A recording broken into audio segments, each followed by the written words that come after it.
Well, hello and good morning, evening or afternoon, depending on when you are tuning in to our latest Susty Talk. If you're unfamiliar with Susty Talks, they are our series of video interviews with sustainability leaders that we've been running on an ongoing basis since lockdown number 1 around this time last year. And in the run up to our countdown to COP26 event later this month, we're taking the time to talk to some of our high level speakers for that event to give you guys a taster and just to catch up with the ever evolving agenda. So I'm delighted to have Tony Juniper from Natural England on this morning. How are you, Tony? Good morning, Sarah. Very well, thank you. And thank you for taking the time. I know you must be super busy between our events and countless others and the local elections that are going on this month. So thank you so much for your time. Pleasure. Great. So I think it would be great to set the scene, really, seeing as we probably haven't spoken since pandemic. Obviously we will have got releases and reports from Natural England, but I'd like to get your reflections on 2020 and its impact on nature conservation and restoration in the UK, just in that we've had so much good in people getting out and about in their local areas and wanting community initiatives, but then equally, policy delays have been rife and we're still waiting for the Environment Bill to come back. So I'd love to get your thoughts.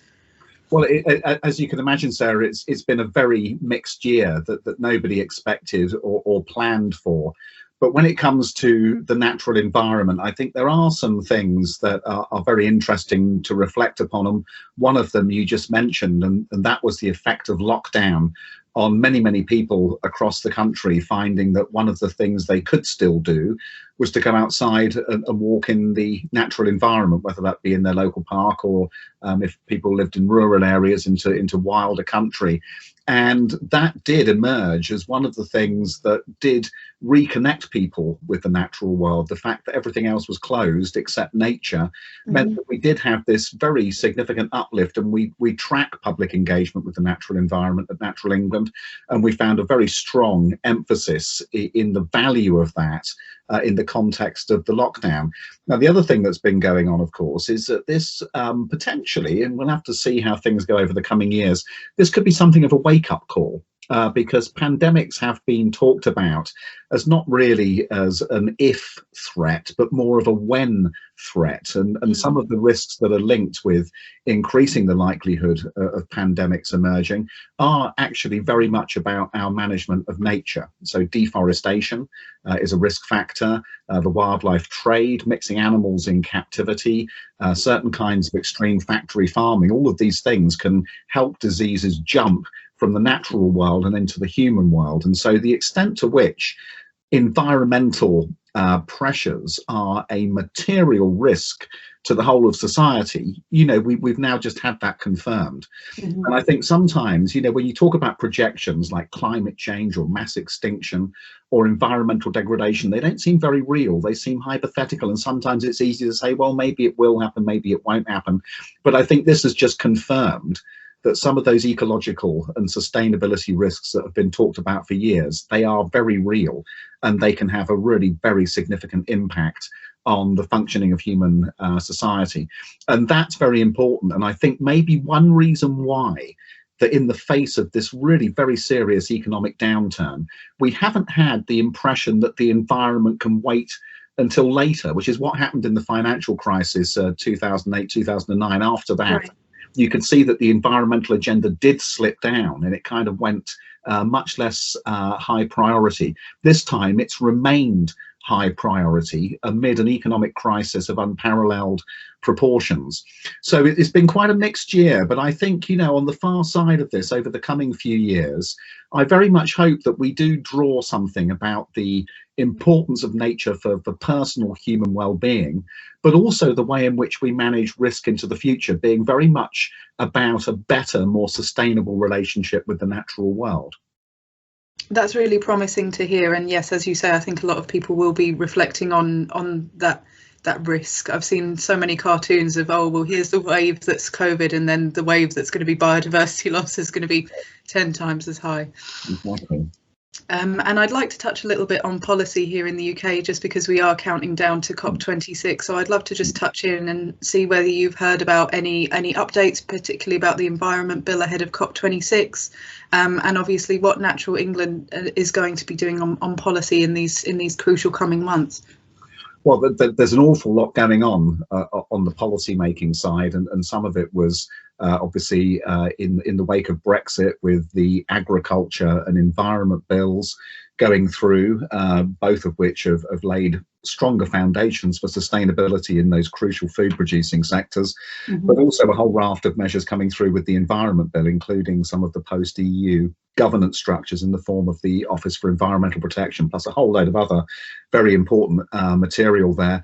That has been delayed. COVID and Brexit between them did put a very significant pressure on the whole process, and so we're waiting for that to come back, and I'm afraid I don't have any particular details about exactly when that will be or when it will likely achieve royal assent.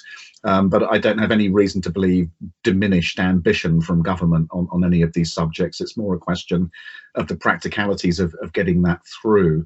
And, you know, it's a very important backdrop to COP26, this whole wider environmental discussion. And I think if there is one big theme for Natural England this year, looking towards those big treaty processes, it is this progressive joining up of the natural environment agenda with the net zero carbon agenda. And these two things, I mean, you kind of realize as we go along, they are fundamentally connected. And there's three big reasons, really. So one is the extent to which nature is a store and a sink for carbon that's in the atmosphere. We can draw it down into trees and into other ecosystems, into woodlands and other ecosystems. There is a very strong adaptation piece there, and we know that healthy natural environments are better at reducing the risk of flooding than those that are highly degraded, compacted soils and what have you. And then we know that if we do want to have the avoidance of a mass extinction of animals and plants this century, then we have to ensure that the natural world can adapt to climate change at a pace which is manageable, which means we have to really slow down the pace of global warming to stop that. So we have to look after nature to stop the climate change, and we have to stop the climate change to look after the nature. And these two things have for decades, literally since '92, they've been running in parallel tracks. The Convention on Biological Diversity and the Framework Convention on Climate Change, negotiated very often by different groups of leaders and negotiators and specialists, and therefore sometimes not connected in the way that they need to be. And I think, you know, for this year, with those two summits, not only COP26 but COP15 on biodiversity hosted by China, if we can get a closer alignment between the outcomes of those two, so that whatever we say around our climate ambition, which needs to be far stronger globally, and whatever we say about our biodiversity ambition, which is even further behind in terms of progress that governments have made, then if we can get that, I think that would be a good outcome. And, you know, in the UK context, there's a lot being said here now and a lot being done. New policies on woodland expansion and on peatland recovery. Those are just two that we're expecting to see published by government later in the spring, which will lay the foundations for that drawing together of nature recovery and climate change mitigation and adaptation being increasingly seen as the same. So I think for us, you know, that really is the big policy context, and there's lots of details that lie behind how we do all of that. But this idea that these two things are fundamentally connected, and both of them in turn very much linked to the well-being of society and the economy, that penny is beginning to drop. And, you know, hopefully at the end of 21 we'll see that much more firmly reinforced through the outputs of those two treaties, as well as domestic policies in different countries, including here. Yeah, as you say, the conversation seems to be moving in the right direction of that recognition of that interconnectivity. I mean, we've also seen recently the Dasgupta review being commissioned by the UK government, and the UK government sitting on the development of the Task Force for Nature-related Disclosures as well. And then in the UK COP unit, some of the themes they've selected for our part of the conference include nature-based solution, adaptation and resilience. So what message does that send as well about this joining up that you talk about? Well, it's increasingly there. And, you know, I think the challenge, as ever, will be once the realization of the connection is made at that high level, that high kind of technical level and that high policy level, then it's about how we cascade that realization into the delivery of actual policies on the ground. And that's where, you know, things get potentially quite complicated. But I think, you know, with some thinking through about how you combine different policies across different government departments, that's going to be a critical bit of this, because the scale of these issues means that you can't solve them just through activities led by the Department for the Environment. We need housing, transport, business, obviously defence, all of these different pieces lined up. But again, increasingly you can see the dialogue beginning to go in that direction. So we have optimism that we can do this. Great, and obviously we'll be watching this space ahead of our event this month, ahead of the conference, and well beyond that as well. And Tony, we've talked a lot there about policy and NGOs, and the public, but a lot of our listeners from edie are from the private sector. So I'd love to know a little bit more about your views on how businesses can accelerate action on nature, crucially in tandem with that net zero action that we've already seen, and how they can take that to COP, in your opinion. Well, the good news is that pretty much every business sector has something that it can contribute to this. And I guess in the years gone by, you would have thought, well, it's really the oil and gas companies and the automotive manufacturers who need to be worried about climate change, and it's really just the food companies and the water companies who have got an interest in the natural environment. But actually, the more we understand, the more we can see that it's pretty much every business sector that's got a business case that can be woven into dealing with these problems, and then B, a strategy that can be conceived to make that business case real. And in the past, you had some of the big fossil fuel companies with their eyes focused on the climate agenda and maybe paying more attention to it. But you realize now in every sector, hospitality, for example, the business to business relationships beginning to become visible there. And so if you're a major multinational that buys tens of thousands of hotel rooms per night, per year, hotel nights per year, then you're going to start looking at your carbon footprint and working out which hotel chain has got the lowest carbon that you can get in that marketplace. And so you start to see then spillover between one business sector and into another. And therefore what traditionally looked like hospitality, well, probably not much to do with climate. Actually, if clients are now asking, some of the big contracts are asking for those carbon figures, you can see things beginning to move in a much more meaningful way.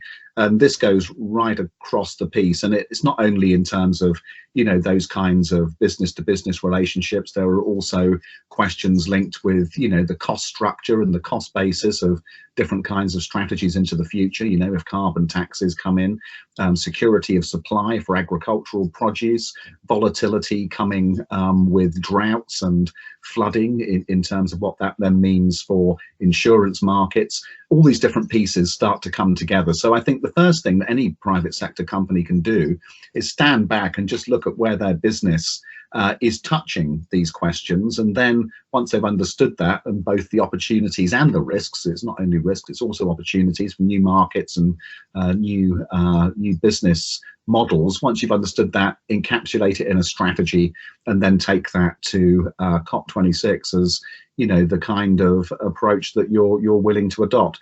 I have to say, actually, 2015, when we had the last major breakthrough on the climate change agenda, one of the things that was really noticeable there in Paris, and compared with previous meetings I'd been to, and I've been to quite a lot of these COPs over the years, it was a very strong business voice advocating action that helped to create comfort amongst the politicians. And if you go back 20 years, you had quite a lot of business lobbies turning up and saying, well, climate change isn't really happening for a start, and B, even if it was, leave it to voluntary action rather than setting targets, was what some business groupings said. And now we're into a different ballpark, and Paris signaled it. But I think now it's not only a question of signaling willingness to go on the journey, but also actually showing in practical terms what individual businesses can do. And increasingly, many are doing that, which is very encouraging. Well, that's fantastic to hear. So as you mentioned there, materiality and going from ambition to action and going into that delivery piece. Great. Well, Tony, that's all the time we have today, and I'll let you get going with your busy schedule. But if you guys listening at home have enjoyed listening to Tony's insights, please do come along to our Countdown to COP26 virtual event. That's an all-day event on Thursday, the 20th of May. Tony is going to be speaking alongside representatives from organisations including the Green Finance Institute, So Sir Roger Gifford is our keynote speaker for the day. We've also got the World Business Council for Sustainable Development, the Climate Group, the UK's COP26 unit itself, of course, and many others. So we hope to see you there. You can find full information in our events tab. But for now, it's a goodbye from myself and a big thank you to Tony. Thank you so much. My pleasure, Sarah. Very nice to meet you.